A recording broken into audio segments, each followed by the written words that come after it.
Chapter 9. The Bible or the Church or the Buddha of Christendom. By Sir Robert Anderson. The illuminated mind of primitive Christendom is a favorite illusion of modern Christian thought.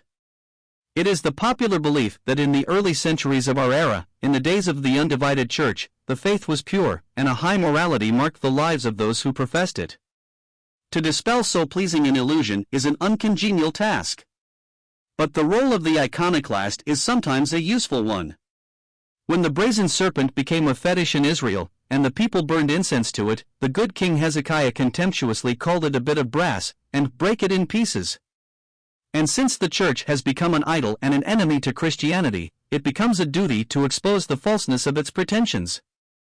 The position accorded to it in the religion of Christendom is itself a mark of the apostasy, and in the place which God in fact designed that it should holy the world, it has utterly failed. In this respect its history in no way differs from that of the Church in the wilderness.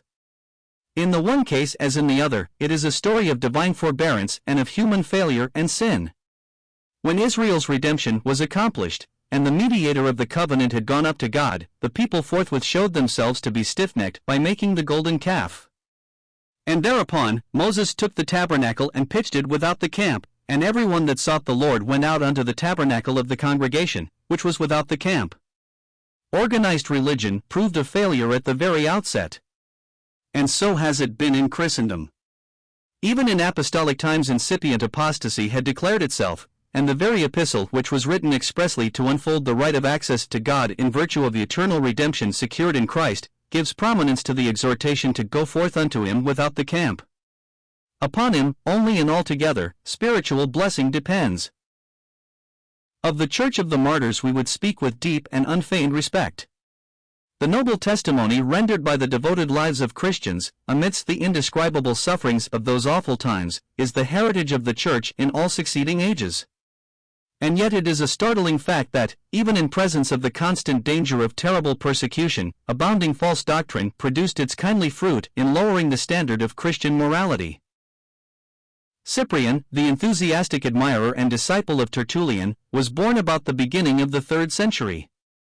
The child of heathen parents, he lived the life of a heathen until, at about 45 years of age, he was converted to Christianity.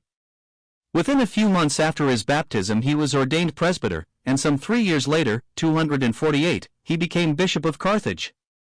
10 years afterwards he suffered martyrdom in the persecution under Valerian. In those early days a bishop was appointed with the consent of the whole Church, or by popular acclamation, and never was the popular voice more thoroughly justified than in the case of Cyprian. But what concerns us here is not the excellence of the man, but the condition to which organized Christianity had sunk at this early stage of its history. The first 18 months of Cyprian's episcopal rule were the close of a period during which the Church had rest from its enemies. In the absence of persecution Christianity had spread, but it had deteriorated. Serious scandals existed even among the clergy. Bishops were farmers, traders, and moneylenders, and by no means always honest. Some were too ignorant to teach the catechumens. Presbyters made money by helping in the manufacture of idols. But this was not all. With the close of the apostolic age, the great truth of grace had disappeared. No statement of it is to be found in the patristic literature. And in the century and a half which had passed since the last of the apostles disappeared from the scene, Christian doctrines had become corrupted by the teaching of Greek paganism. As already noticed, pagan baptism had superseded Christian baptism as the initiatory rite of Christian fellowship. Christian thought had become leavened by the Gnostic philosophy which regarded everything corporeal as evil. The result was an attempt to set up a more fastidious morality and a more exalted piety than were taught by Christianity itself.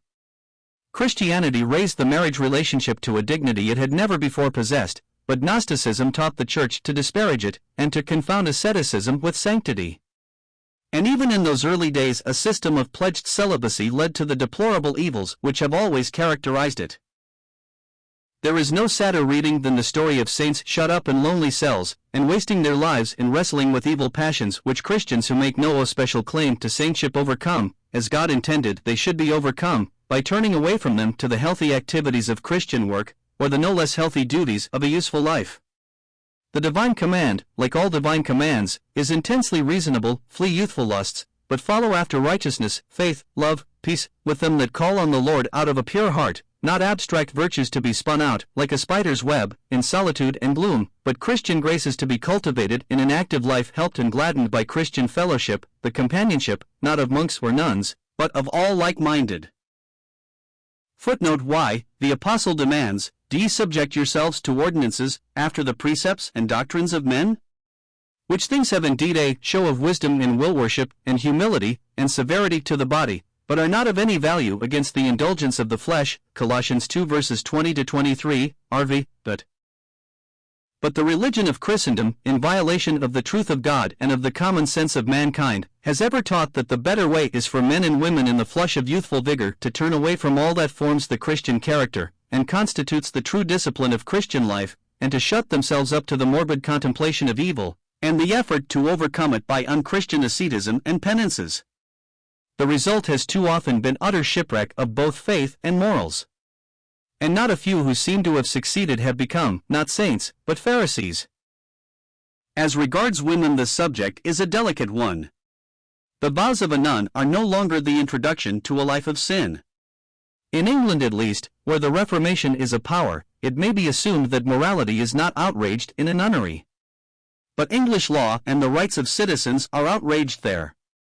Although our jails are open to inspection of the fullest and most systematic kind, official and unofficial, we do not tolerate life imprisonment even for the worst of criminals. But religious women who have been trapped into taking vows are shut up for life, where no inspection whatever is allowed. And can anyone doubt that not a few of them eat out their very hearts in hopeless yearnings for liberty, and sink at last in madness or despair? Mohammedans would not be permitted to entomb women thus in this country, but paganism, which shelters itself under the name of Christ, can override the law, and outrage the very principles of our Constitution. Tertullian, the founder of Latin theology, was the originator of the sanctimonious sentiment about marriage to Christ, which has in every age betrayed so many thousands of impressionable young women into wrecking their lives by taking vows of celibacy. His letters to his wife disclose the extent to which these baneful errors had obtained even then. The New Testament prescribes that a bishop must be the husband of one wife. The Church had already reached the point of substituting may for must. Indeed, the word celibacy had practically taken the place of marriage in the New Testament injunction, "Let marriage be had in honor among all." 2 Corinthians 11 verse 2 lends no sanction to the sentimental and pestilently mischievous idea that a woman who devotes herself to a life of religious asceticism becomes the spouse of Christ. The words referred to were not addressed to a young woman, but to the Christians at Corinth as a body. Moreover, they are not doctrinal, but hortatory, and purely figurative. The figure of the bride is the expression of a truth, but the figure here used is merely illustrative.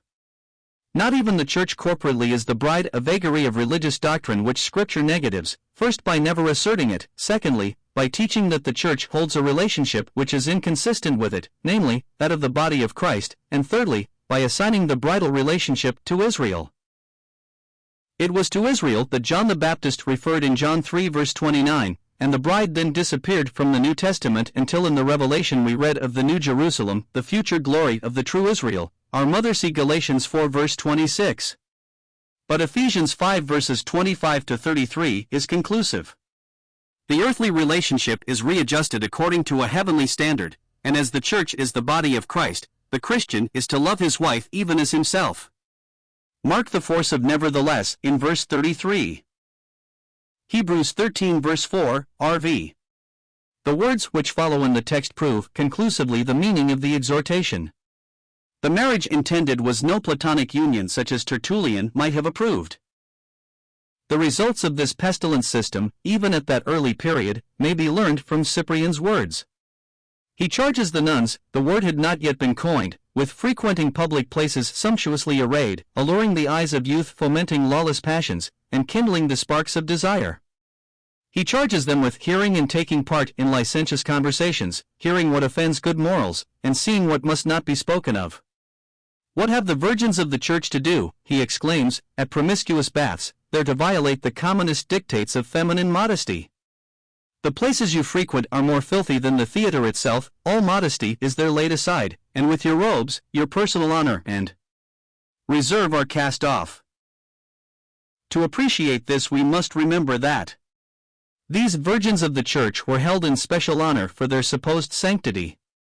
The state of things here described would have been impossible if the general standard of piety, and even of morality, had not been utterly lowered. Nor was this peculiar to Carthage. The writings of some of the earlier fathers disclose their distress at the condition of the church. Half a century before Cyprian wrote the words above cited, Clement of Alexandria had bewailed the worldliness and the low morality which prevailed around him even when, as he said, the wells of martyrdom were flowing daily. His testimony, moreover, is the more striking because, unlike the majority of the fathers, his teaching on the subject of marriage and celibacy was, in the main, Christian. Those who make profession of Christianity, he urges, should be all of a piece. But in contrast with this he charges the Christians with bearing one aspect while in church, and as soon as they left it, mingling in the crowd so as to be in no way distinguished from it. After having reverently waited upon God and heard of him, he says, they leave him there, and without, find their pleasure in ungodly fiddling and love songs and what not, stage plays and gross revelries. But the true test of the teaching of the fathers is to be found in the state of things which prevailed in the halcyon days when the persecutions had finally ceased, and the church was free to shape her destiny and pursue remission to the world unchecked. The condition of this much vaunted primitive church in the days of Chrysostom may be judged by the fact that at a single visitation that great and good man deposed no fewer than 13 bishops for simony and licentiousness. Referring to the means by which men obtained election to bishoprics, he says, that some have filled the churches with murders, and made cities desolate when contending for this position. I now pass over, lest I should seem to say what is incredible. The fact it proved, a death sentence. He practically died a martyr, one of the first of the great arm, whose blood cries to God for vengeance upon the historic church. Nor were licentiousness and simony evils of recent growth in the church, nor were they peculiar to the see of Chrysostom. In 370 an imperial edict was read in the churches of Rome, prohibiting clerics and monks from resorting to the houses of widows or female wards, and making them incapable of receiving anything from the liberality or will of any woman to whom they may have attached themselves under the plea of religion, and, the edict adds, any such donations or legacies as they shall have appropriated to themselves shall be confiscated. This edict, sweeping though were its terms, had to be confirmed and strengthened by another 20 years later. And here is the comment of Jerome on the subject, I blush to say it, heathen priests, players of pantomimes, drivers of chariots in the circuses, and harlots, are allowed to receive legacies, clergy and monks are forbidden to do so by Christian princes. Nor do I complain of the law, he adds, but I am grieved that we deserve it. According to Jerome, so great was the evil, that men actually sought ordination in order to gain easier access to the society of women, and to trade upon their credulity. He at least maintained no reserve about the vices of the clergy of his day. And the picture he draws of the state of female society among the Christians is so repulsive that, as a recent writer remarks, we would gladly believe it to be exaggerated, but, he adds, if the priesthood, with its enormous influence, was so corrupt, it is only too probable that it debased the sex which is always most under clerical influence. Among Chrysostom's enemies was Theophilus, Patriarch of Alexandria, whose nephew Cyril succeeded him in the Patriarchate about the year 412, some 5 years after Chrysostom's death. Cyril inherited his uncle's antipathy to Chrysostom, and opposed as long as he could every effort to cancel the infamous sentence pronounced against him. He is held in fame as a saint and a father. In his lifetime he was famous as a mob leader. He violently closed the churches of those whom he deemed heretics, attacked the synagogues, and drove the Jews in thousands from Alexandria, giving up their houses to pillage. As Dean Milman writes of him, while ambition, intrigue, arrogance, rapacity, and violence are prescribed as unchristian means, barbarity, persecution, bloodshed, as unholy and unevangelic wickednesses, posterity will condemn this orthodox Cyril as one of the worst of heretics against the spirit of the gospel. This turbulent pagan was the ruling spirit in the third of the ecumenical councils held at Ephesus in 431 to deal with the Nestorian heresy. This is not the place to discuss the controversy then at issue, but the intelligent Christian will recognize, first, that all, orthodox and heretics alike, ignored the Lord's solemn warning that no man knoweth the Son but the Father, and, secondly, that the prominence given to the charge that Nestorius refused the title of Mother of God to the Virgin Mary, is proof that the so-called orthodox had no monopoly of the truth. But Nestorius and his adherents were condemned and banished. Cyril secured this ripe decision of the illuminated mind of primitive Christendom.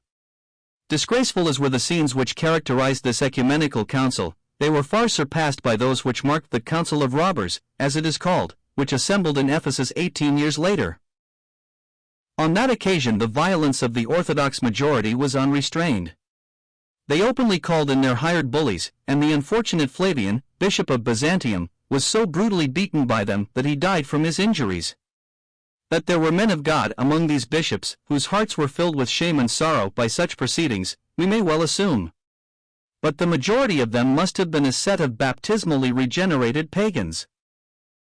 But some may think perhaps that the proceedings of these councils did not fairly represent the state of the Church in this post-Nicene era of its history. The testimony of a contemporary writer of the highest repute will silence all such generous doubts. Salvian, a presbyter in the church at Marseilles, was born about the year 390. He was thus a contemporary of Jerome and Augustine, and his celebrated treatise on Providence appeared some 20 years after the death of the former, and 10 years after the death of the latter, of these great lights of Latin theology. If ever there was a time when the teaching of the Fathers might fairly be judged by its fruits, it was then. The silence of God was a favorite theme with the Fathers. If there was indeed a sovereign and righteous administration of human affairs, if God was indeed the God of his people, why was the Church left to its fate? Augustine had attempted a learned and elaborate reply to the cavil. Salvian answers it bluntly thus: see what Christians actually are, everywhere, and then ask whether, under the administration of a righteous and holy God, such men can expect any favor? What happens every day under our eyes is rather an evidence of the doctrine of providence, as it displays the divine displeasure, provoked by the debauchery of the Church itself. The scope of this indictment shall be given in Salvian's own words. The following passages are culled from pages full of earnest, and at times pathetic, appeals, and of scathing denunciations of abounding profligacy and evil.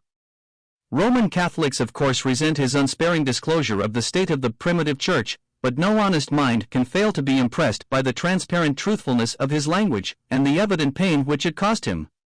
Here is his testimony. How can we wonder that God does not hearken to our prayers, seeing that we listen not to his commands?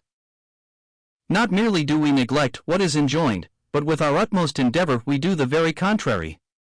God commands us to love one another, we rend each other. He commands us all to impart of our substance to the needy, we encroach upon each other's rights. God commands that the Christian should be pure, even as to the eye, but who among us does not roll himself in the mire of fornication? And what more? Alas, how grievous and doleful is what I have to say. The very Church of God, which in all things ought to be the pacificatrix of God, what, in fact, is she but the provoker of God? And a very few excepted, who flee from evil, what else is almost every assembly of Christians but a sink of vices? For you will find in the Church scarcely one who is not either a drunkard, or a glutton, or an adulterer, or a fornicator, or a ravisher, or a frequenter of brothels, or a robber, or a murderer, and, what is worse than all, almost all these without limit. And so it is that the churches, or rather the temples and altars of God, are by some held in less reverence than the most inferior courts and common magistrates' rooms. And so it is that the churches, or rather the temples and altars of God, are by some held in less reverence than the most inferior courts and common magistrates' rooms. The churches are outraged by indecencies, and by the irreverence of those who rush thence, after the formal confession of their past sins, to the perpetration of more. You may well imagine what men have been thinking about at church when you see them hurry off, some to plunder, some to get drunk, some to practice lewdness, some to rob on the highway.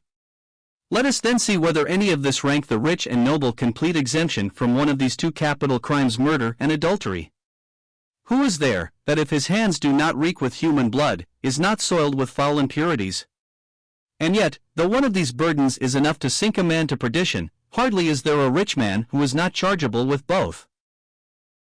He goes on to assert plainly that the Christians were actually worse than the heathen around them, differing from them in nothing save in the knowledge and profession of Catholic doctrine.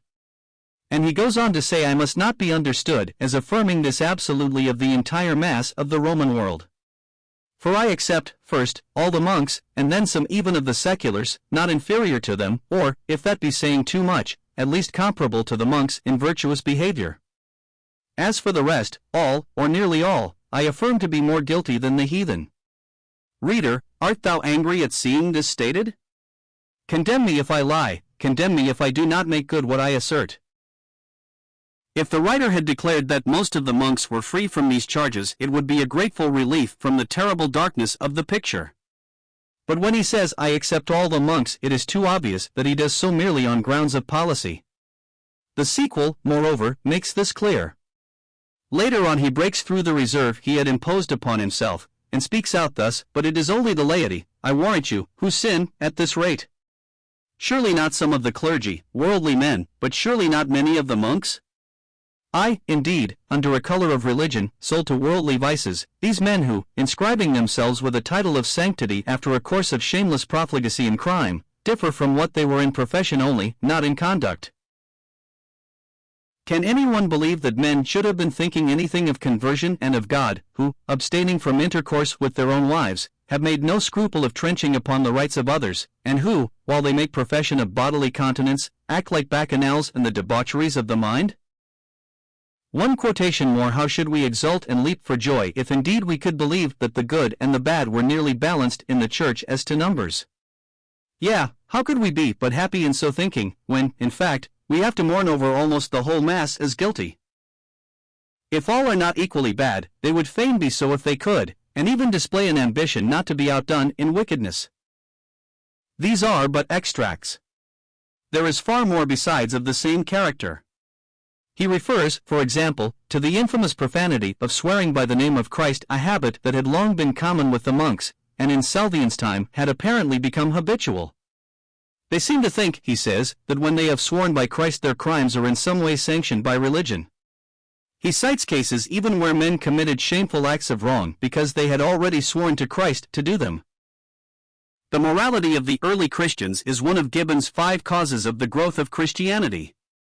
And Tertullian could boast that among those who were brought to justice for offenses against the law no Christian could be found, unless, indeed, the name of Christian were his only offense. Any, he declared, who transgressed the strict rules of Christian discipline and propriety were no longer considered Christians at all. And yet, 2 centuries later, almost every assembly of Christians had become a sink of vices.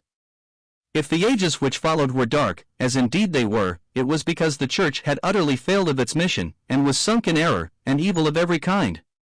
God has never left himself without a witness, and doubtless there were those who feared him and thought upon his name.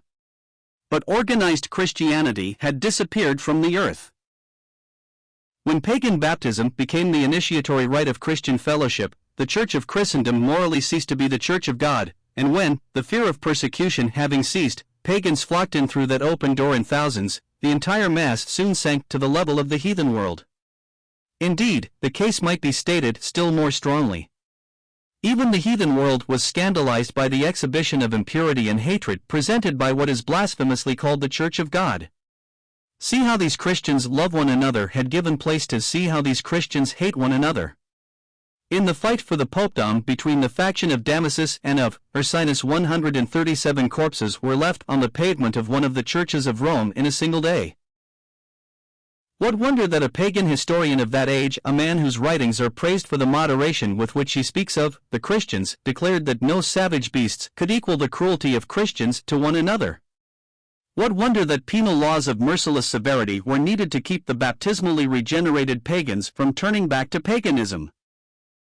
If the reader will but bring an honest, added, intelligent mind to bear upon the problem, he cannot fail to recognize the moral of it. A tree is known by its fruits. In no possible circumstances could Christianity produce results such as have here been depicted. As surely as ever effect followed its cause, these results were the natural outcome of the doctrinal teaching, the Christianized paganism which had taken the place of Christianity in this much vaunted primitive church, the Church of the Fathers. The theory that that church entered the Dark Ages united and pure, and that the corruptions which characterized it when the light of a brighter age began to shine in Christendom are to be attributed to Rome, this is a delusion. And the delusion is a mischievous one. The misguided men who are now seeking to drag England back into the darkness are only embittered by charges based upon this error. Among them there are Jesuits, who from base motives cling to the church which they betray. But these are an unworthy minority. The ritualists as a body are sincere. And they know that the main doctrines for which they contend are derived, not from Rome, but from the primitive and undivided Church of the Fathers. The Reformers knew this also, and therefore they appealed, not to the cult of primitive Christendom, but to the Christianity of the New Testament. And no other appeal is worth struggling for. In the 16th century the Bible was the religion of Protestants, and if the evangelical party today is powerless to rally the country round them, or to stem the rising tide of error and superstition, it is because the Bible is no longer the labarum of the evangelical cause. Footnote: there are very many of the evangelical clergy, and vast numbers of the laity, to whom my words do not apply. But I am speaking of the party as a unit, and the influence of the party is destroyed by the attitude of compromise maintained by the majority of its clerical members. If the evangelical party stood today where it stood half a century ago, it would have the country behind it, and it could dictate terms to those in authority. But instead of taking their stand upon the Bible, these men seek to go as far as they possibly can with the Romanicers, and slavishly follow them in many of their evil practices. How can such men excite enthusiasm for the principles of the Reformation? Fancy a temperance movement led by men who drink with the drunkards, stopping short only at getting drunk themselves. The old evangelicals put Christ first in everything, the modern ritualists put the church first in everything. The one position is Christianity, the other the Christian religion. Modern evangelicalism in the Church of England is a feeble attempt at compromise between the truth and the error. Instead, therefore, of being a barrier against ritualism, it is but a halfway house on the road to it, as ritualism is a halfway house on the road to Rome. We can understand the position of those who hold that the episcopal churches of Christendom constitute the Church. But what can be said for men who imagine that the Church of England is the Church, though they have reserves about the ritualists? They are like the old Scotchwoman who narrowed the pale of orthodoxy to herself and her husband, adding, after a pause, "And I'm no sure about my husband."